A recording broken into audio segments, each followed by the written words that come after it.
I think we have a phone call. Is that Frank Mitchell? Yes, Shane. Oh! Frank, how you doing? I'm very well. Are you broadcasting? We are broadcasting live at the minute, Frank. It's an absolute pleasure. We've been trying to get you for ages and ages. It's like tracking down a president. Frank, I've got a few questions here for you. Can I just go ahead? Absolutely. Frank, do you like dolphins? Frank? Oh. Hi, Frank. Hello, Shane. Hi, Frank. Sorry, we're having a bit of technical trouble here. You're okay. You just seem like a million miles away, but I can understand that because that often happens in radio. It does, Frank, it does. Frank, the question everybody wants to know the answer to, do you like dolphins?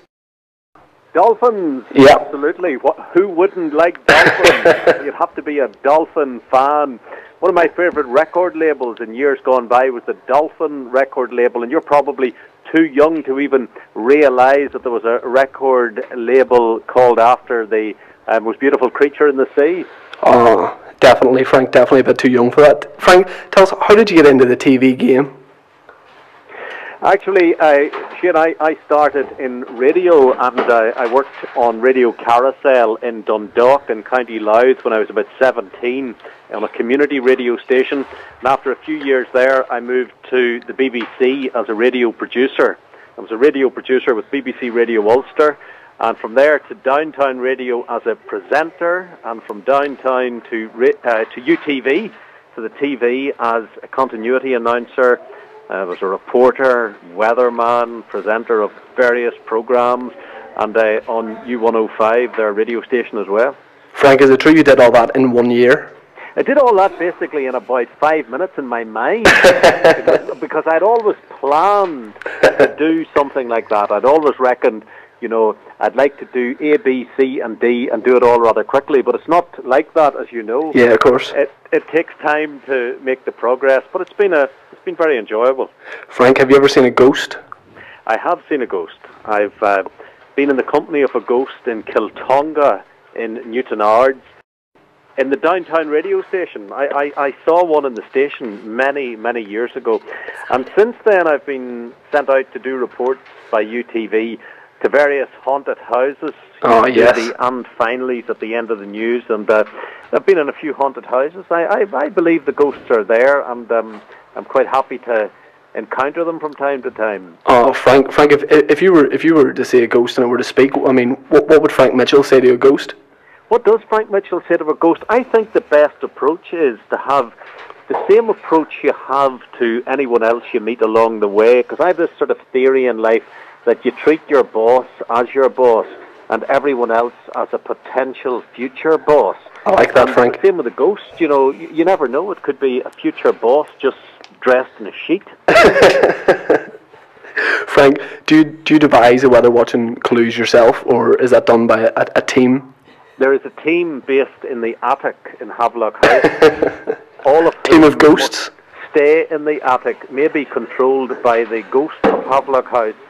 But I would take no credit, no praise at all for those clues. I have to bestow that praise upon a team of top people who are responsible for coming up with where was the weather watching camera. Yeah. To be honest, I have to take it on the chin. Every clue is my own. And do you know, when I realise how difficult the clues are, if I have some reason to go to the film library and look back at old footage, and I come across an old weather watching clue on tape, and I've picked the town, I've picked the clue, and I've presented the programme, and I can't remember where it is. Frank, I struggle with weather watching every week. I think, answer me this, have you ever had If I Rung a Bell Fast, where would it be? Have I ever had what? If I rung a bell fast, where would it be? Have you ever gone with that one? Yeah, just run that one past me again, because it sort of just crawled out of the back of my ear there with the line. Say it to me once more. Okay, Frank, it's a new idea, okay? I'm going to give it away early. The answer's Belfast, okay? Okay. Here's the clue. If I rung a bell fast, where would it be?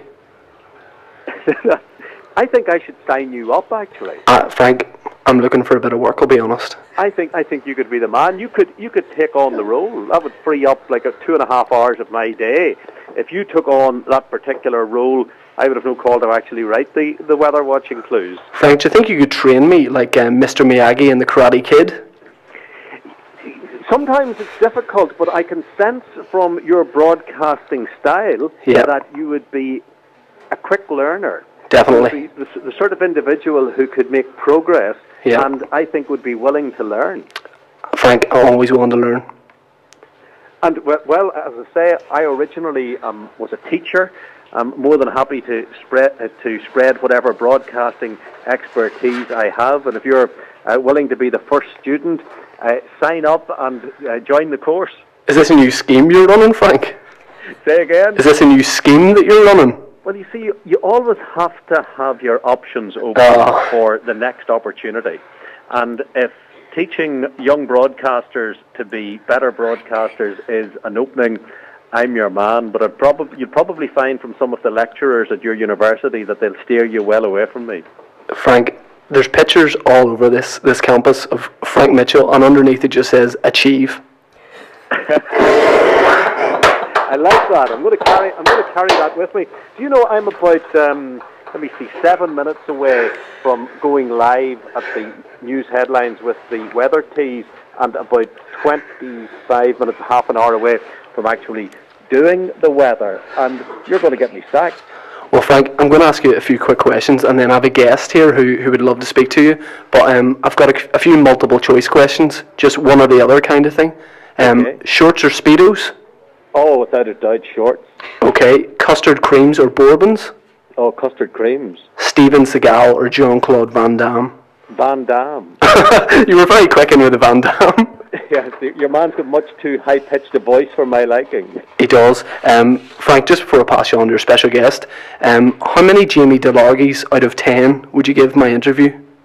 I would actually give you a good healthy 9 DeLargys out of 10. I'm happy with that. Yeah, I would. I'd blame the one DeLargy missing. We'll blame on the telephone line not being totally. I think so, Frank.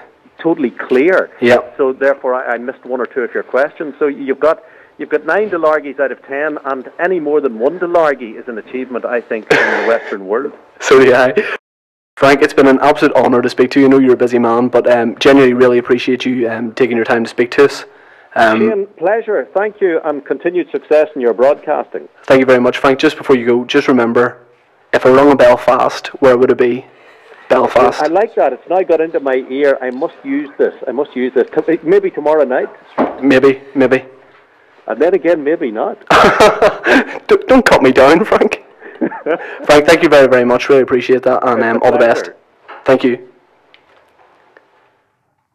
Oh, that was literally the best moment of my broadcasting career, and I mean that. Frank, Lauren. Momentous occasion. Frank Mitchell on the line. That was a lot of hard work getting Frank on the line from Aidan Brown. Just like to thank Aidan, and let's dedicate a song to Frank Mitchell. Let's make that happen. Let's hope it's not like a song with some sort of terrible title. It is, Neil. What is it? Stop in the Name of Love. Stop in the Name of Love. As if it wasn't set up. This is for Frank Mitchell from Diana Ross. Not Diana Ross hasn't texted in and gone, I hear you have Mitchell on the show. Play a bit in the Name of Love. Just do the song.